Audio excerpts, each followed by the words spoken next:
চাল ডাল আটা তেল গরু খাসি হাঁস মুরগি মশলা দেখেছেন না এগুলা এবং আরো নিত্য প্রয়োজনীয় যে সকল জিনিস আছে গরিব দুঃখীদের জন্য প্রয়োজন সেই বাজেটে সেটা প্রতীয়মান হয়েছে।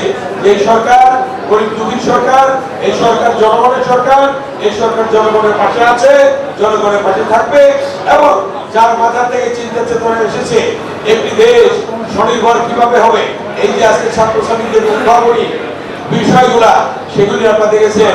জনাব তারেক রহমান আরো 25 বছর আগে 26 বছর আগে একটি বক্তব্য রেখেছিলেন, একটি উদ্যোগ একটি চেষ্টা এনে দেবে সচ্ছলতা, দেশে আনবে স্বনির্ভরতা। সেই স্বনির্ভর বাংলাদেশ গড়ে তোলার জন্য, সুন্দর বাংলাদেশ গড়ে তোলার জন্য আজকে আমাদের মাননীয় প্রধানমন্ত্রী অনেকগুলি কর্মসূচি গ্রহণ করেছেন। নির্বাচনের পূর্বে তিনি যে প্রতিশ্রুতি দিয়েছিলেন ফ্যামিলি কার্ড, কৃষক কার্ড, মসজিদের ইমাম মুয়াজ্জিন খতিবদের এবং পুরোহিতদের জন্য সম্মানী ভাতা এবং কৃষকদের 10,000 টাকা পর্যন্ত কৃষি ঋণ মওকুফ করা, এগুলি শুরু হচ্ছে। অতএব শুরু হয়ে গিয়েছে। অতএব মাননীয় প্রধানমন্ত্রী যে কথা বলেন সেটা করেন, সেটি আজকে প্রমাণ হয়েছে।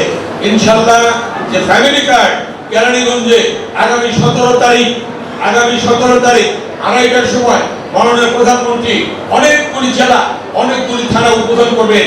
তিনি মৌলভীবাজার থেকে ভিডিও কনফারেন্সে উদ্বোধন করবেন। কেরানীগঞ্জ তার মধ্যে আছে ইনশাআল্লাহ।